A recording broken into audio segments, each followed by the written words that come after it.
के दूध से उन्होंने साबुन बनाया और गधे का दूध का साबुन माना जाता है कि औरत के शरीर को हमेशा सुंदर रखता है। वरुण गांधी की मां और बीजेपी के नेता मेनका गांधी एक बयान को लेकर खूब वायरल हो रही है, जिसमें वो कह रही हैं कि गधे के दूध का साबुन औरत के शरीर को हमेशा सुंदर रखता है। मेनका गांधी ने अपने बयान में ये भी कहा है कि मशहूर विदेशी रानी क्लियोपैट्रा गधे के दूध में नहाती थी। दिल्ली में गधे के दूध का साबुन 500 रुपए में बिक रहा है।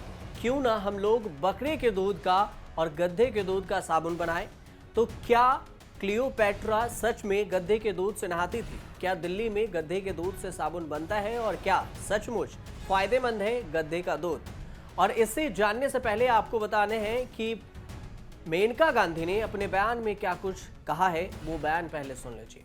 हमने एक समूह है लद्दाख में, उन्होंने क्या किया, उन्होंने देखा कि गधे बहुत कम हो रहे हैं। आखिर कितने दिन हो गए आप लोगों को गधे देखे हुए? कम हो गए हैं, चले गए हैं, धोबी का काम भी खत्म हो गया गधों से, कहाँ जाए। लेकिन उन्होंने क्या किया, उन्होंने गधों से लेकर के उनसे दूध निकालना शुरू किया और गधे के दूध से उन्होंने साबुन बनाया और गधे का दूध का साबुन माना जाता है कि औरत के शरीर को हमेशा सुंदर रखता है। एक बहुत मशहूर विदेशी रानी होती थी जिसका नाम था क्लियोपैट्रा और वो गधे के दूध में क्या होती थी, नहाती थी। तो वो गधे के दूध के साबुन दिल्ली में बिक रहे हैं 500 रुपए का एक साबुन। क्यों नहीं हम लोग बकरे के दूध का साबुन बनाए, गधे का दूध का साबुन बनाए? ये वीडियो बल्दीराय में आयोजित एक कार्यक्रम का बताया जा रहा है, जिसमें मेनका गांधी लोगों से गधे के दूध और बकरे के दूध से साबुन बनाने की बात कह रही हैं। हालांकि ऐसा पहली बार नहीं है जब मेनका गांधी ने ऐसे अजीबोगरीब बयान दिया। इससे पहले भी वो कई ऐसे बयान दे चुके हैं जिसको लेकर उन्हें ट्रोल भी किया जा चुका है। इससे पहले 20 अगस्त 2020 को दुबेपुर विकास खंड में आयोजित जिला सतर्कता और निगरानी समिति की बैठक में मेनका गांधी ने पुलिस प्रशासन को नसीहत देते हुए कहा था कि ये आप ही नहीं पूरे देश में हो रहा है। मुझे मालूम है कि उनका काम है नियम रखना, लेकिन अगर मास्क नहीं है तो नहीं है।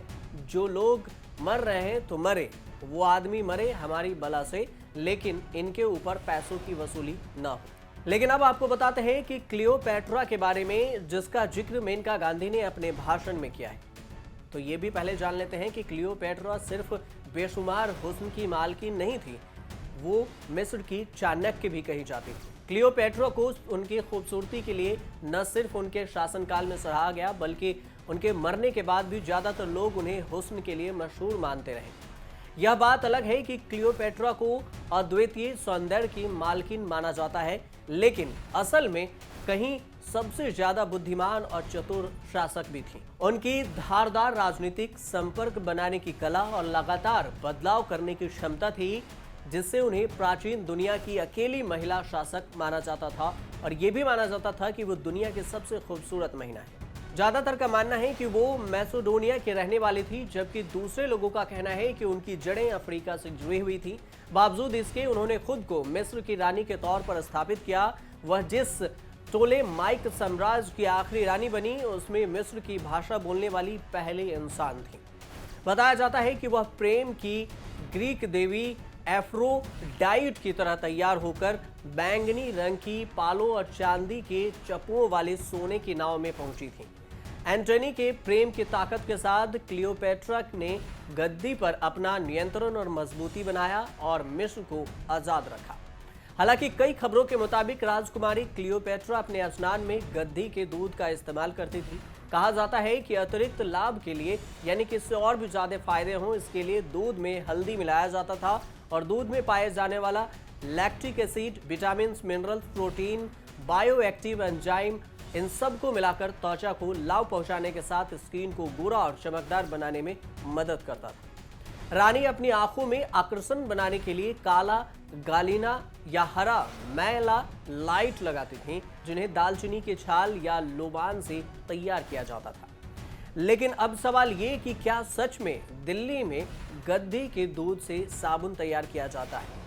दिल्ली के युवा पूजा और ऋषभ गद्दी के दूध से साबुन तैयार करते हैं। ये बात हकीकत है जो पूरी तरह से ऑर्गेनिक है। जो लोग गद्दों का पालन और उनके प्रजनन से जुड़े हैं, पूजा और ऋषभ उनसे दूध खरीदकर साबुन तैयार करते हैं। गद्दी के दूध के साथ साथ इस साबुन में प्राकृतिक संगठनों यानी नेचुरल मटेरियल्स को मिलाया जाता है, जिसमें नीम, एलोवेरा, चंदन, पपीता पाउडर, बादाम का तेल, हल्दी आदि को मिलाया जाता है, जो त्वचा के लिए काफी फायदेमंद माने जाते हैं। साबुन की कीमत 499 रुपए है।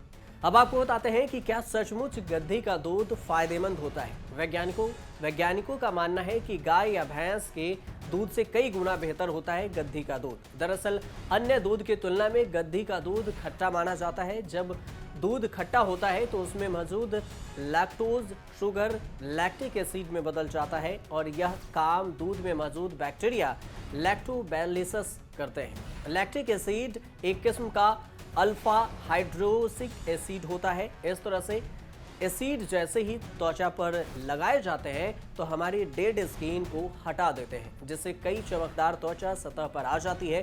रोज ऐसा करने से त्वचा के दाग धब्बे कम होते हैं, इसलिए भारतीय आयुर्वेद में दही से स्नान करना फायदेमंद माना जाता है।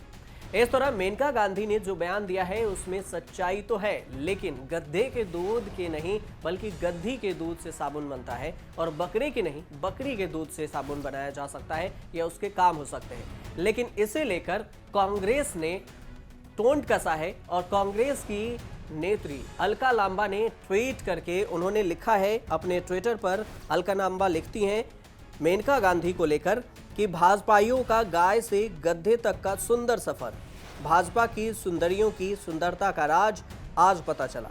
साथ ही उन्होंने टैग किया है स्मृति ईरानी को और मेनका गांधी के ऑफिस को। लेकिन कुल मिलाकर अभी गधे के दूध और बकरे के दूध से साबुन बनाने की कला जो मेनका गांधी ने बताई है उसको लेकर चर्चा है। सोशल मीडिया पर उनके बयान को खूब वायरल भी किया जा रहा है। आप देखते रहिए न्यूज़ तक।